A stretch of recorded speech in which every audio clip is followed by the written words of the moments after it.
Hey YouTube, welcome back to a brand new video. Today we are back to break down all of the updates and changes we can expect to see around the Animal Crossing New Horizons island throughout the month of May. We have quite a lot of fun stuff to look forward to this month, including what I think is an extremely underrated event, so please leave a like on the video and subscribe so you always catch the latest Animal Crossing news. And let's get to it. Number 1. May Day. Jumping straight into the good stuff, despite feeling like a fairly quiet month, May actually has two events, with one playing out differently depending on when you actually started your island. May Day can be celebrated from April 29th through to May 7th and sees Tom Nook handing out a special May Day ticket. This can of course be used to travel to a limited time Nook Mile island that features Rover and his very clever maze. Now, the event is actually a couple of days longer than it used to be, as in previous versions of New Horizons it was only available from May 1st through to May 7th. However, since version 1.10, May Day tickets can now be collected as early as April 29th, which is pretty cool. Now, there are actually two May Day islands, with Rover rewarding you with Rover's suitcase on the first island, and then Rover rewarding you with his picture on the second. Which island you get is simply determined on whether or not you've celebrated May Day in the past. The good news is Rover's photo is also available in Happy Home Paradise by completing his vacation home, if you don't fancy taking on his second maze. So if this is your first year, you could easily get both rewards now if you wanted.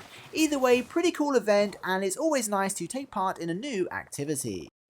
Number 2. International Museum Day. Next up we have the second event of May, which is of course International Museum Day, that's celebrated from May 18th through to the end of the month. During this time, Blathers will be hosting a stamp rally that in short sees players hunting around the museum to collect stamps from stamp stations, all in honour of the real-world celebration of the same name.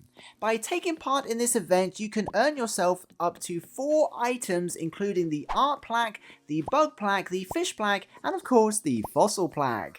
Not only are these super cool items, but they can be sold for quite a lot of bells, and given players are encouraged to take part in International Museum Day every day, it's a pretty good way to turn a profit. Don't worry, the stamp rally stations change locations every day to change things up a little. Now, for me, this activity is totally underrated and is pretty reminiscent of events from previous Animal Crossing games, in that you take part in an activity that's only available for a short while and get a cool item as a reward. And I think sometimes it's nice to step away from decorating or landscaping and just enjoy the museum. Anyway, again, depending on what version of Animal Crossing you have or when you started playing, this may be the first time the art plaque item is available, given it wasn't added until version 1.10, so something to double check. But let me know what you think of International Museum Day in the comments, I'd love to know. Number 3. Seasonal materials. Moving on, as with any new month, we can of course expect a change to the seasonal crafting materials that are available around the New Horizons island. Unfortunately, there's not much change for those of us in the Northern Hemisphere, as young spring bamboo continues to be available through to the end of the month, so only a few weeks left to find those young spring bamboo DIYs, which aren't to be confused with the standard bamboo DIYs. However, the same can't be said for those in the Southern Hemisphere, who have a pretty busy month ahead.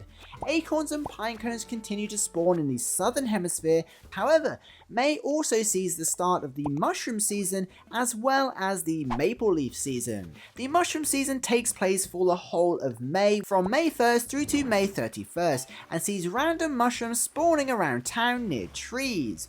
During the mushroom season, it's also possible to obtain their corresponding DIY recipes in balloons and bottles depending on where you look.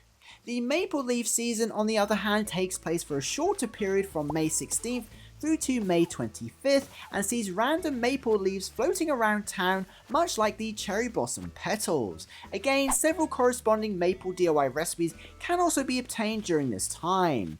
Needless to say, the middle of May is a busy time for those of you in the Southern Hemisphere, as acorns, pine cones, 5 types of mushrooms and maple leaves can all be found. Number 4. Seasonal events. Just like most months on the New Horizons Island, May has several seasonal events that introduce new limited time items. This month we celebrate Children's Day, Mother's Day and Cheese Rolling Day, so plenty to look forward to, especially if you're a new player. Children's Day is already underway and celebrated from April 28th through to May 5th, and both the cart banner and the newsprint hat can be obtained.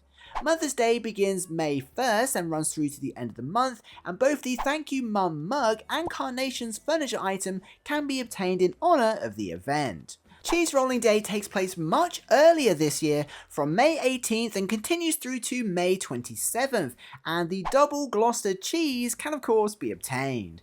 As always, these are much smaller celebrations as the items are obtained from the Nook Stop, but still definitely worth picking up. Number 5. Weather Phenomena. Next up, we have some significant changes taking place during May around the New Horizons Island, but again mostly for the Southern Hemisphere.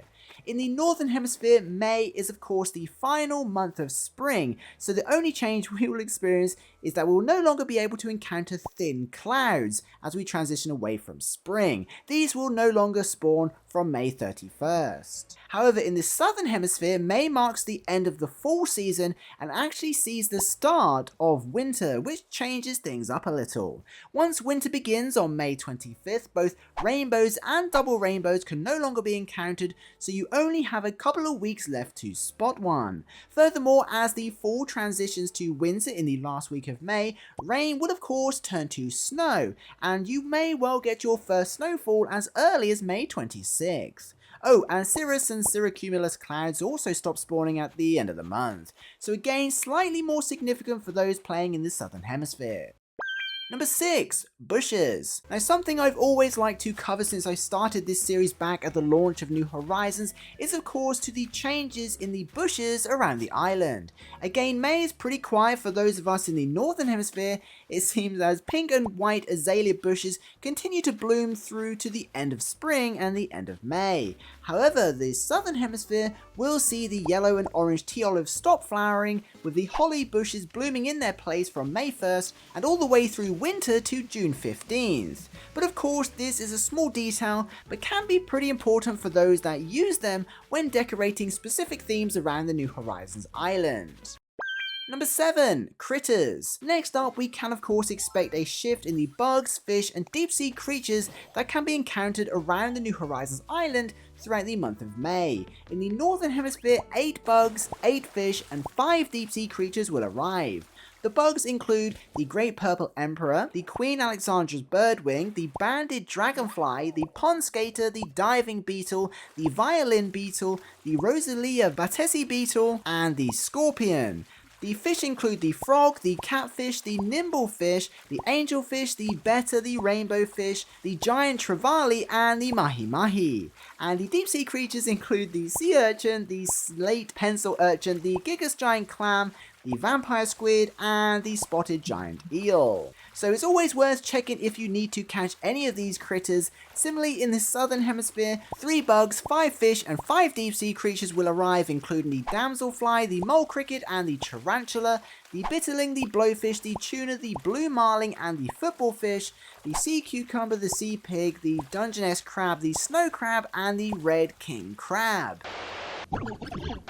So there we have it, some subtle changes for veteran players, but plenty of new content for those of you new to Animal Crossing New Horizons. But what do you think of May on the New Horizons Island? Will you be taking part in May Day again this year? And is it your first time? Be sure to let us know your thoughts in the comments below. Of course, if you made it to the end of the video, be sure to comment Gigas Giant Clam, and just to let me know you did, that would be super awesome. And as always, thank you so much to the Patreon and channel members who support this content. I'll see you in the next one. Peace.